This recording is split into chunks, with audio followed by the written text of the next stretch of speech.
875. Good night now. Sunman 518, taxi across runway 24 left. Contact ground point 65. February the 1st, 1991. Los Angeles International Airport, LAX. 246 heading 270. Contact Los Angeles departure. Thank you, US Air 1493. You're cleared to land 24 left. Cleared to land 24 left. 1493. Traveling at 240 kilometers per hour, US Air Flight 1493 descends towards runway 24 left. What the hell? I pointed to the aircraft and yelled, US Air is crashing. The aircraft was fully engulfed in flames. But the full scope of this tragedy is far greater than anyone can imagine. Mayday, Mayday.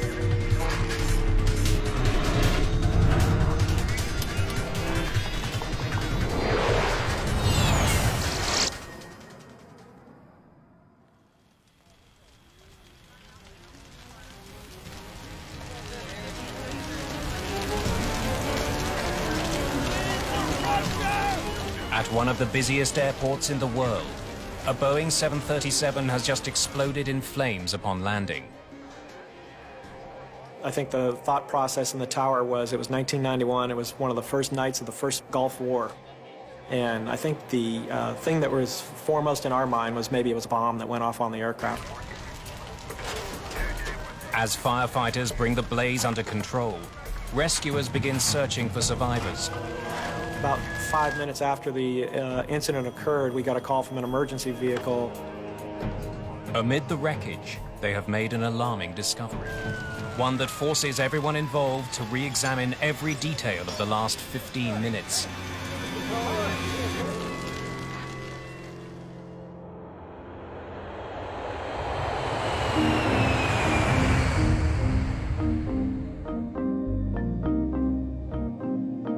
US Air Flight 1493 cruises towards Los Angeles International Airport. LAX is a central hub for international travelers. Just confirm the visual approach for US Air 1493 is 24 left. That's correct, US Air 1493. For the approach, Captain Colin Shaw is managing radio communications. First Officer David Kelly is at the controls.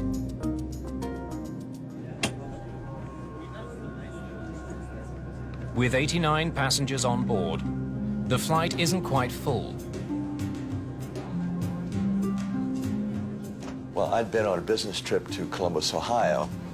I went from the business meetings to the Columbus airport and got on a US Air flight that was nonstop to Los Angeles. I planned a lot of good things and good times for that weekend. US Air 1493. Expedite your descent through 4000 as much as practical, if you would. There will be traffic pass above you on the south side. As the Boeing 737 nears Los Angeles, the approach controller tells the pilots to make a quick descent. They will need to stay clear of a flight passing above them. Okay, I'll expedite through 4. US Air 1493. Landing at LAX can be a challenge for pilots. The airspace around the airport is often thick with traffic. On average, a plane arrives or departs every 50 seconds. Each of its 4 runways handles both takeoffs and landings. Taxiways intersect the runways at dozens of locations. The airport can be a maze of stops and starts for pilots following instructions issued by controllers. 737, turn right 010, intercept 4A. You got the left side in sight? Yeah. We're out of 4.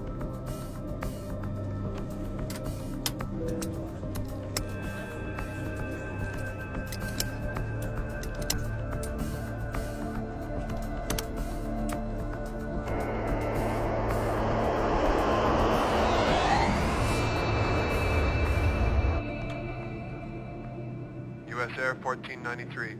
Thanks for your help. Contact Los Angeles Tower 133.9. Good night. Good night. Gear down? All right. You gave 3 bells? Yes, I did.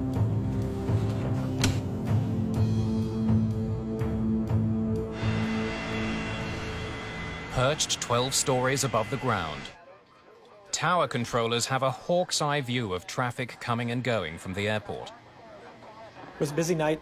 There was a lot of airplanes. We had numerous arrivals and departures during that time of the night, so it was a typical day. Elliot Brann is the clearance delivery controller. The primary duties of the clearance delivery controller is issuing the routes of flight and the flight plans to the pilots as they come out of the computer. A flight strip is printed out, so you get a piece of paper with the call sign, type aircraft, route of flight. I issue the clearance to the pilot, and then I pass the strips, the flight information, to the next controller. Brann shares flight information with 4 other controllers. 2 ground controllers who handle planes moving between the gates and the runways, and 2 local controllers who are responsible for planes taking off and landing. Tonight, local controller Robin Washer is overseeing the 2 north runways at LAX, 24 left and 24 right. She uses the flight strips to keep track of flights departing and arriving. US Air 23 taxiing to position and hold runway 24 left. Position and hold 24 left. US Air 23. 246, you still holding short of 47? 46 affirmative. All right, you're next. Skywest 569, taxi up and hold short of runway 24 left. Roger, hold short.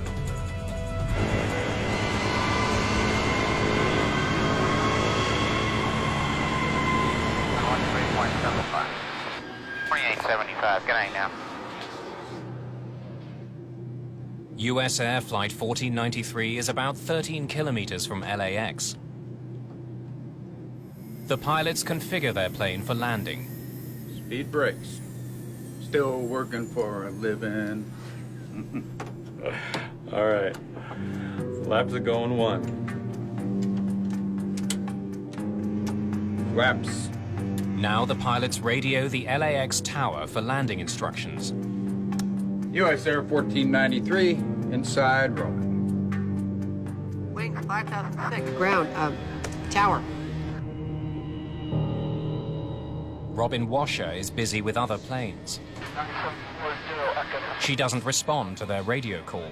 Skywest 569, taxi to position, hold runway 24 left. Traffic will cross downfield. Okay, 24 left. Position and hold, Skywest 569. Wings west 5006, tower. At 2166, connect approach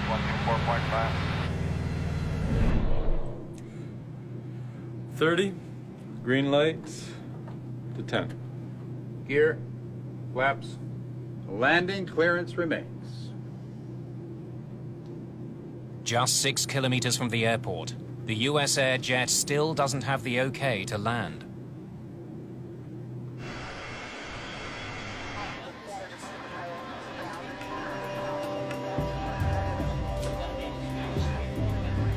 Sundance 518, taxi across runway 24 left. Contact ground .65 when you're off the runway. Good night.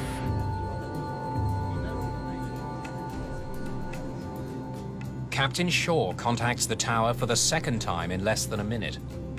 He needs Washer's permission to land. US Air 1493 for the left side. 24 left. 246, heading 270, contact Los Angeles departure. Night. But she's still focused on other planes.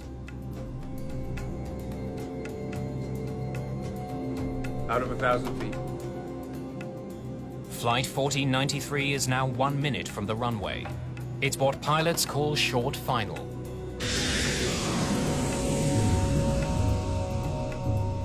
Sometimes due to other priorities that take place, an aircraft might not get a landing clearance until short final.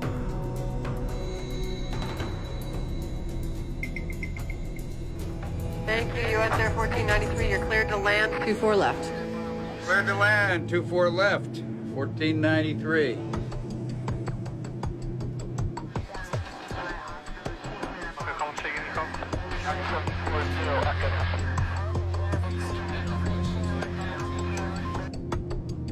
Looks real good. You're coming out of 500.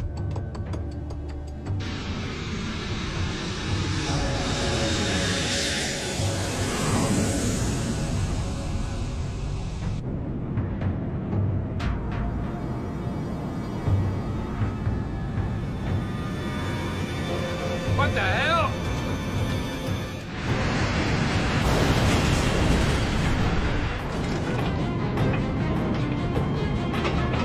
The US Air 737 has barely touched down. It erupts in flames and crashes through Los Angeles International Airport. I saw US Air touch down, and as he got about third way down the runway at taxiway 45, the aircraft was fully engulfed in flames. The supervisor ran past me to pick up the crash phone and alert the emergency vehicles to respond. Aboard the flight, sheer terror. There was a tremendous crunching sensation, and there was this extraordinary shower of sparks that shot by my window.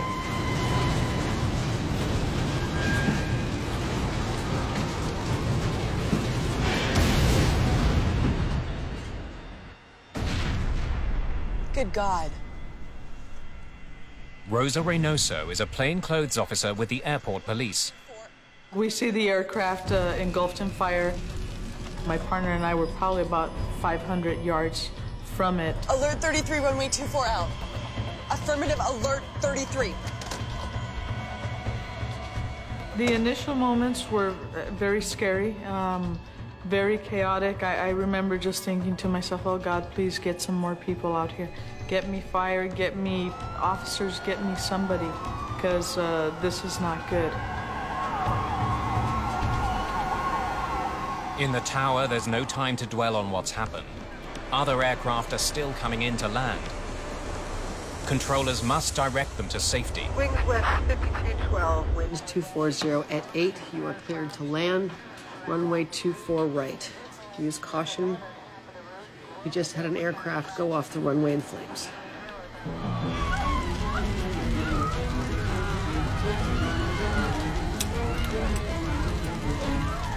The cabin of Flight 1493 is filling with toxic smoke. Some passengers rush to a door at the rear of the plane. I probably got 7 or 8 rows down the aisle, and then I encountered a cluster of passengers standing in the aisle, not moving. I thought to myself, there must be an opening in the front of the plane that allowed for this tremendous quantity of smoke to roll into the plane so quickly. And so I stumbled forward to the cockpit area, and there was tremendous fire on both sides of the plane. I said to myself, my gosh, there's no way you're going to get out of this airplane, David. You're trapped. Outside, some have escaped the plane. Rosa Reynoso is the first emergency responder to arrive at the scene. The fire was intense. It was very, very hot. I mean, almost singeing us. She needs to act fast to help passengers away from the burning wreckage. The passengers were trying to escape the plane from the emergency exit doors. However, the fire had engulfed the doors, so some of the people that were fine jumped out of the plane and into the fire. More emergency personnel arrive within minutes. Most passengers are coming out of that door. Some people were on fire. Some of them were scratched, cut up. Some of them had broken legs. It was pretty traumatic. And I think you just start operating on knowing that you have to do the right thing and try and save these people. David Koch is still inside. I suddenly saw a crack of light, and my God, it was a miracle. The crack opened up, and I suddenly realized that I had opened the galley door. But now he faces another hurdle. He can't even see the ground through the fire and smoke. And I said to myself, what the hell, and jumped out. I landed on the ground and then started crawling on my hands and knees away from the airplane. I had a great sense of guilt. Why did I not go back into the airplane and say, follow me? And I think if I'd gone back into the cabin, I might have passed out and fallen on the floor and died. And that's how I've come to terms with the fact that I got out but didn't help anybody else out.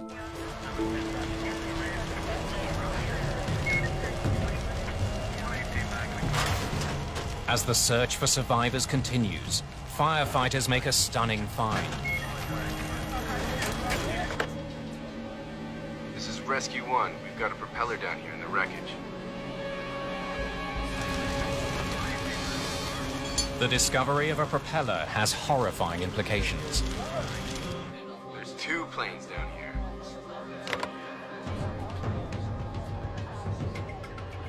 As soon as we found out that information, we started actively looking to see what aircraft, if any, were missing.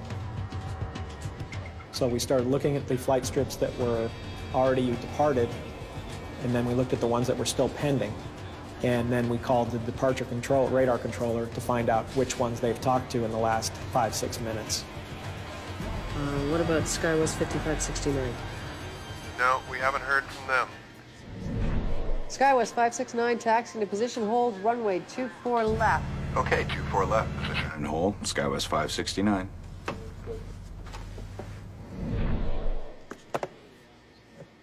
Staff can account for all of the aircraft except for SkyWest 5569, a Fairchild Metroliner bound for Palmdale, California.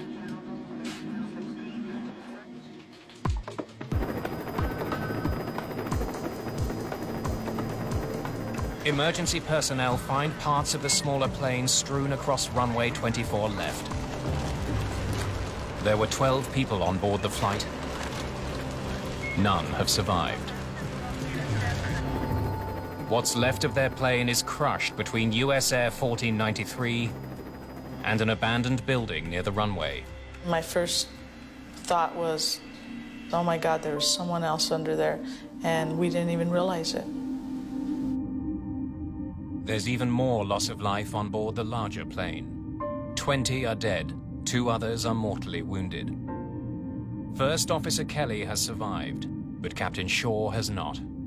The disaster thrusts LAX into the media spotlight. America's runways, according to the nation's pilots, the most dangerous part of the flight. In the months and years leading up to the crash, increasing traffic was becoming a safety concern at Los Angeles International Airport. The most close calls, Los Angeles International Airport. 33 near collisions over the last 4 years. That's 1 every month and a half. The accident confirms safety issues need to be addressed. The National Transportation Safety Board sends its GO team to LAX to investigate. It was kind of a horrific scene. The front end of the airplane was impaled on the captain's side against the building. And with close inspection, we could see parts of another aircraft underneath. Investigators can see that the 2 planes collided at an intersection on runway 24 left. The scenario of the accident resulted in 2 planes being on the runway at the same time. The runway was occupied, and that's something that should never happen when a landing clearance is granted. Reducing collisions on U.S. runways is a priority for investigators from the NTSB. We had runway incursions on the most wanted list from 1990 here at the Safety Board, and it's a major concern for the whole industry. A runway incursion is simply when an inappropriate object is out on a runway that's going to be used for a takeoff or landing.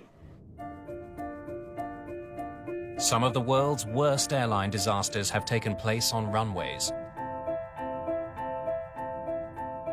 In March 1977, on the island of Tenerife, 583 people died when two Boeing 747s collided on the runway.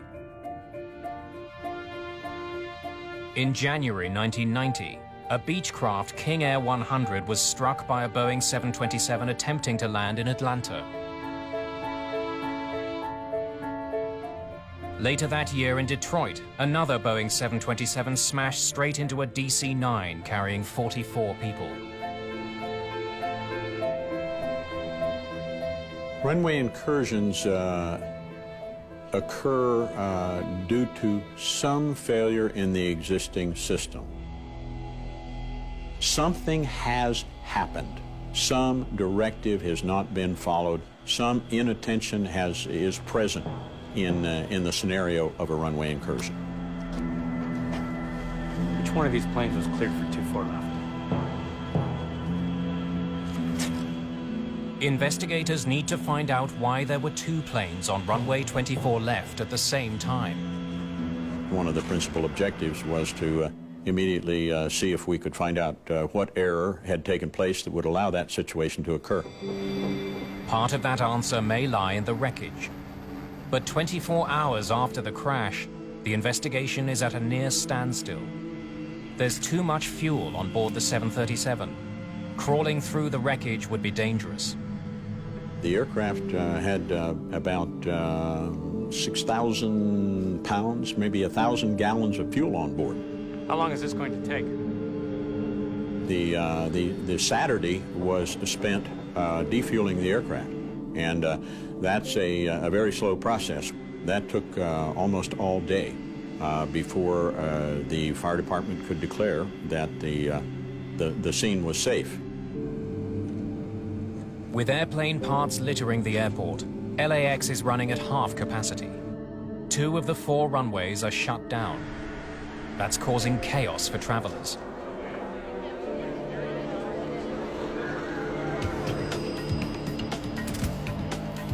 When the NTSB team finally gets access to the wreckage, they're under enormous pressure to act quickly.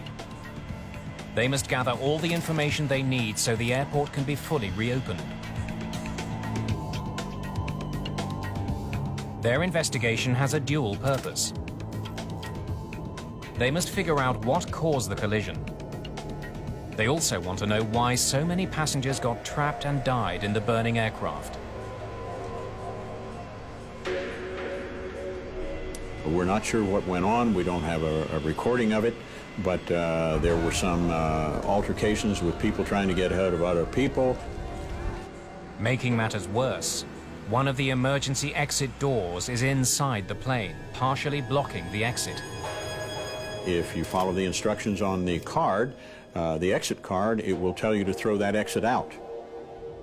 This did not take place, so the right over-the-wing exit was, I would say, partially obstructed by that large hatch. The NTSB concludes that a reduced number of exit doors made it impossible for many of the passengers to escape. With no way out, they were overcome by toxic smoke as it filled the cabin. While some investigators analyze wreckage at the crash site, others focus on air traffic control. Well, first and foremost, we look at the communications, then we also look at the procedures within the facility and how those are applied, and were they indeed followed. To learn more, the NTSB collects the audio tapes of the controller's communications with the planes. Investigators wonder what instructions were given to the pilots in the moments leading up to the crash. They also want to know what the flight crews were saying during those crucial seconds. Did the pilots follow their instructions?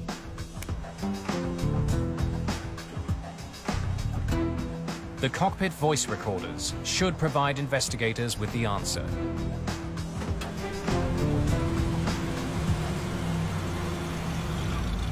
But then Bob McIntosh gets some bad news about the SkyWest Metroliner.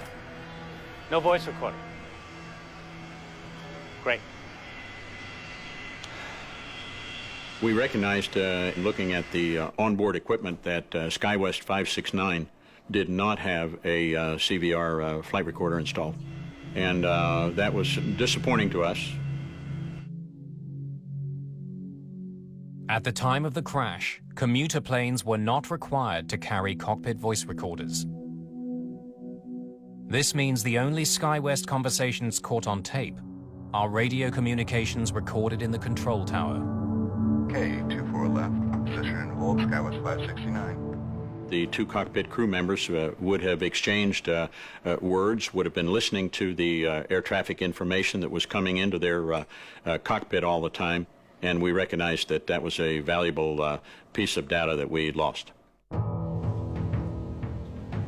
Using the air traffic control tapes and just one CVR, investigators try to find out which of the two aircraft in the collision was actually cleared to use runway 24 left. The answer will raise alarming questions about the safety of all passengers flying to and from LAX. 246, are you still holding short of 47? The investigation into the deadly collision on runway 24 left focuses on Robin Washer's conversations with the two planes involved. Investigators begin with the smaller plane. 23 taxiing to position and hold. Minutes before the accident, the pilots of the Metroliner waited for permission to take off. SkyWest 569, taxi into position and hold runway 24 left. Traffic will be crossing downhill. We use the tapes to try to visualize, like a local controller would, where the aircraft would be on the runway. The pilots of the SkyWest Metroliner turned their plane onto the runway and stopped at intersection 45. They had to wait for another plane to cross the runway downfield. Okay, 24 left, position and hold, SkyWest 569. Okay, stop her right there. From the air traffic control tapes, the NTSB can tell that the pilots of the Metroliner followed all their instructions correctly. All right, let's keep going. Responsibility for the accident must lie elsewhere. Investigators probe the tapes further.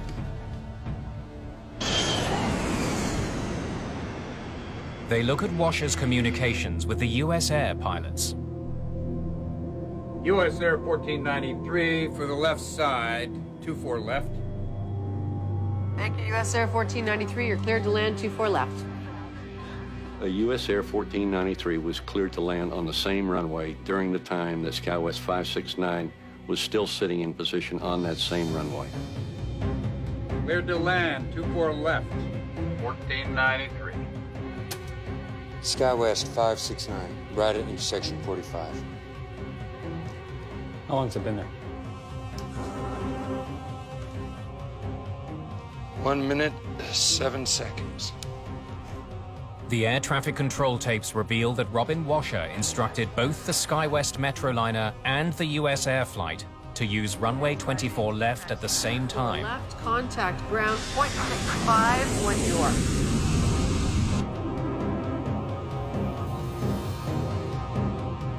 What the hell?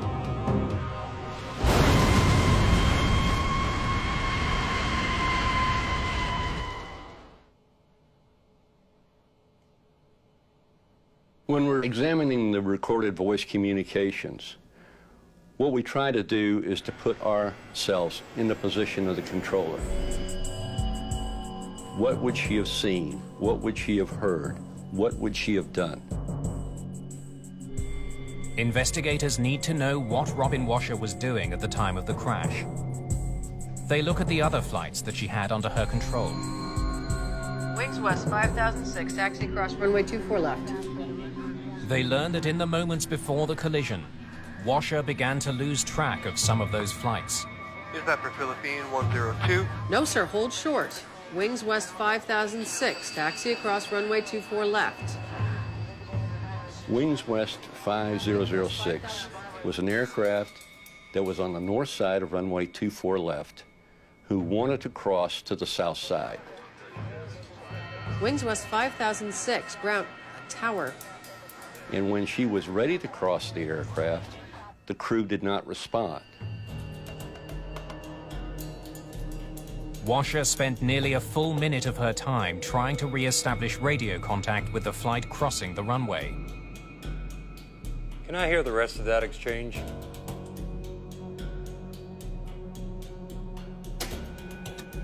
Wings West 5006, on frequency again. Change radio. Sorry about that. They advised her they had inadvertently been on another frequency. 5006, you're back with me. Yeah, we didn't mean to switch radios. We're on now. And that created a distraction for the local controller. Okay, I thought I lost you. Sorry, we thought we lost you. We apologize. Not a problem.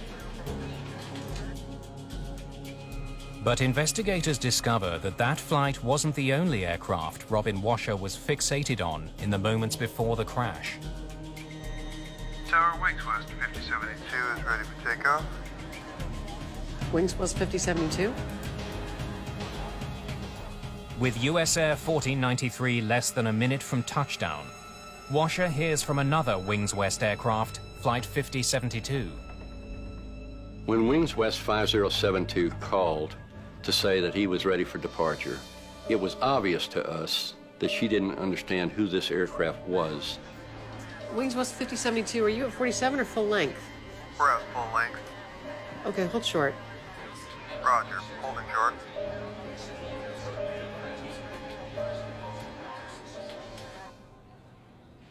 Investigators need to hear from Washer herself. I couldn't find the flight progress strip. They hope to learn why she didn't recognize a flight that was under her control. I couldn't find the strip, so I asked my supervisor to help me. Francina? I need a strip for Wings West 5072. She explains that as the pilots of the Metroliner waited on the runway for permission to take off, she was searching for another flight's progress strip. Before she could get back on track, US Air Flight 1493 crashed into the back of the Metroliner. What the hell?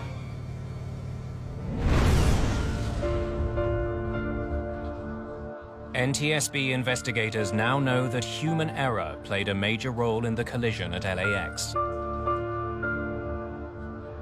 Remarkably, when she cleared the US Air flight to land, Robin Washer simply forgot about the Metroliner waiting on the runway. This situation that occurred is a situation that no controller wants to go through. You train your whole career for this not to happen. And when it does happen, it's you can't even describe the feelings that you go through. A situation like this could potentially happen to anybody. We are all human. After the accident, Washer left her job at LAX and never worked as an air traffic controller again. But investigators believe there are likely more causes to this accident than one person's fatal error. Anytime that you do an investigation, it's easy to point the blame at one individual. What you want to do is to say, why did this occur, and what can we do to prevent a reoccurrence? Answers to those questions begin to emerge as the NTSB examines the daily routine in the control tower in the weeks before the accident. It was one of those, you don't know you have a problem until you have a problem. It turns out another disaster was narrowly averted 7 months before the collision. A landing DC-10 flew just over an Airbus waiting on the runway to take off at LAX. Los Angeles Airport has always been known as one of the #1 runway incursion airports in the system, and changes were overdue. Controllers at LAX produced documentation showing that immediately after that close call, they alerted officials that the control tower was understaffed. They also explained that regions around the northern runways were invisible to controllers because their view was blocked by a light tower.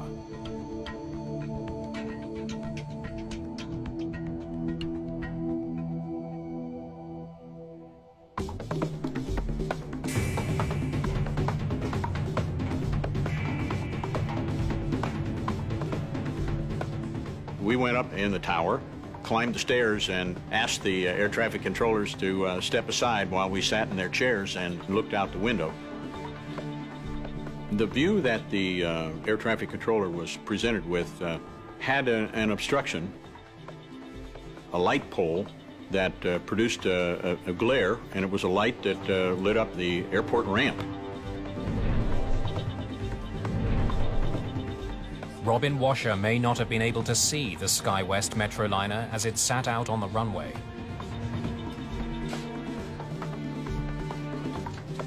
NTSB investigators look at other tools she could have used to detect the forgotten plane.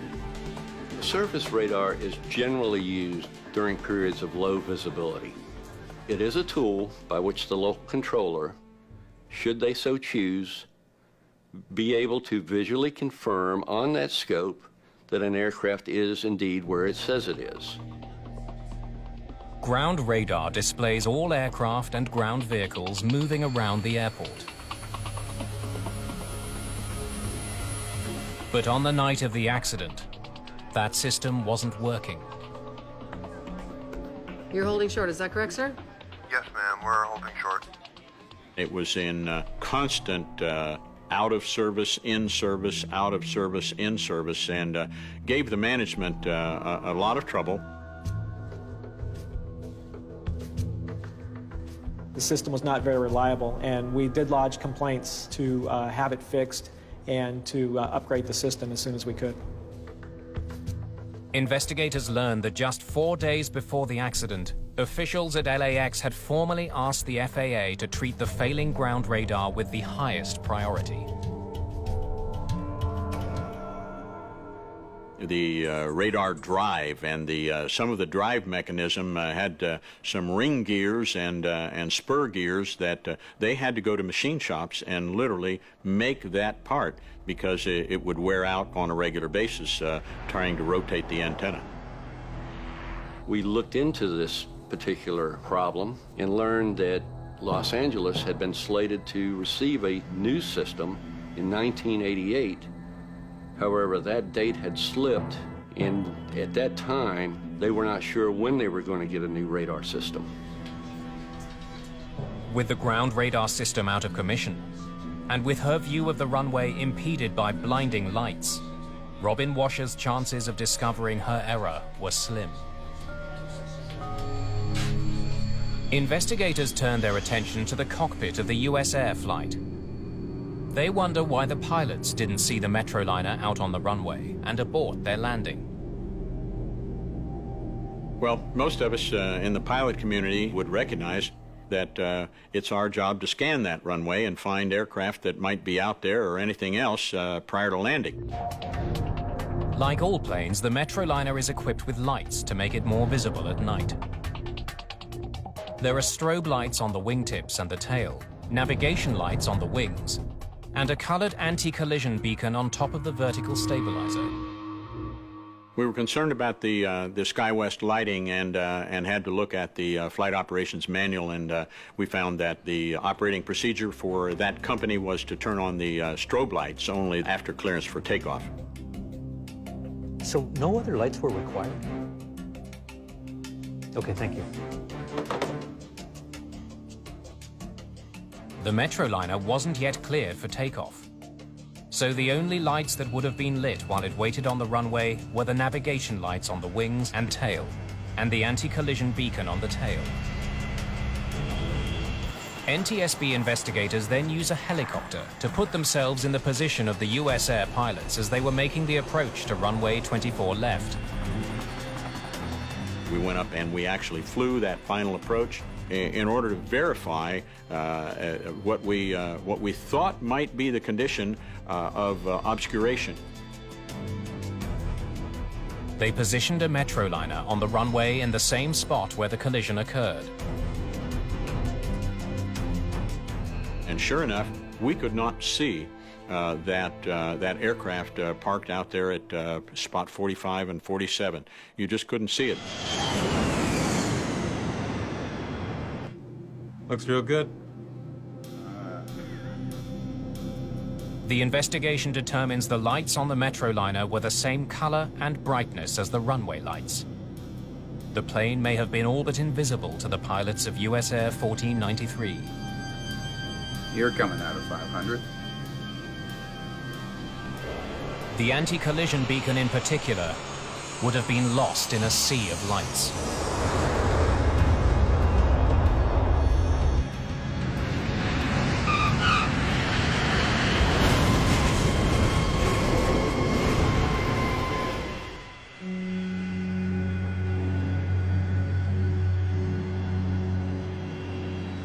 When the National Transportation Safety Board releases its report, controller error is determined to be a cause of the runway collision.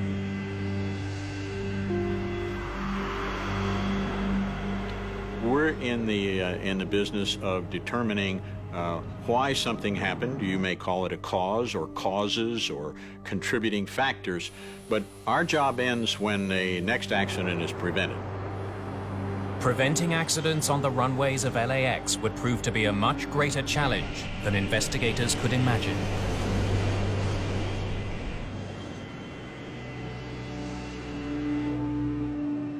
The collision between US Air Flight 1493 and a SkyWest Metroliner alarms the public. The accident seems to prove that controllers cannot safely handle the increasing traffic at Los Angeles International Airport. The NTSB investigation points to Robin Washer's failure to maintain awareness of the flights under her control as one cause of the accident. But the report also points to a failing system in the air traffic control facilities at LAX. In the months and years following the accident, improvements are made to air traffic facilities in an attempt to make the airport a safer place. The failing ground radar system is finally replaced with a newer model. Today at Los Angeles Tower, we have the newest system out there. Each arrival or departure they're taxiing on the taxiways or on the runways have a call sign and type aircraft associated with it, so you have positive identification of all aircraft at all times. New policies governing the way flight progress strips are handled in the tower are put in place.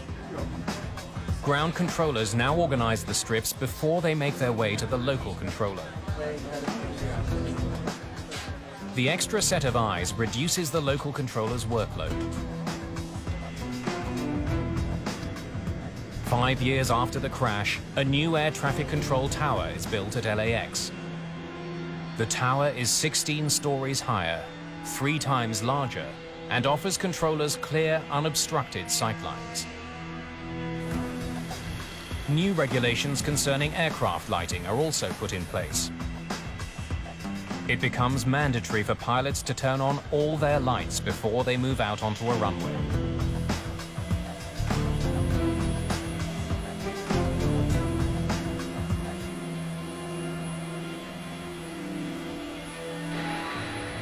But despite the improvements, the rate of runway incursions at LAX only goes up. Throughout the 90s and even into the 2000s, I would describe it as a common event. LAX certainly was one of the worst airports we had for a number of incursions. 10 years after the accident, more serious runway incursions were happening at LAX than at any other airport in the United States. They had double-digit runway incursions and serious runway incursions almost every year. And in fact, in 2007, they actually had 21 runway incursions. In an attempt to reduce the problem once and for all, the Federal Aviation Administration begins work on a new system of runway lights to keep planes apart on the ground. Runway status light system is a series of runway entrance lighting that we put at taxiways or takeoff hold lighting that we actually put on the runway itself. The system is fully automatic. It uses a series of red lights embedded in the runways and taxiways. The lights warn pilots if there is conflicting traffic.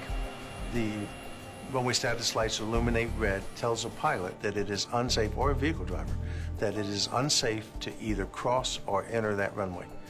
And it triggers because there is an aircraft landing or departing. There's some other traffic on the runway. The runway status light seems to be one of the most effective systems we have for preventing runway incursions, and certainly the serious runway incursions.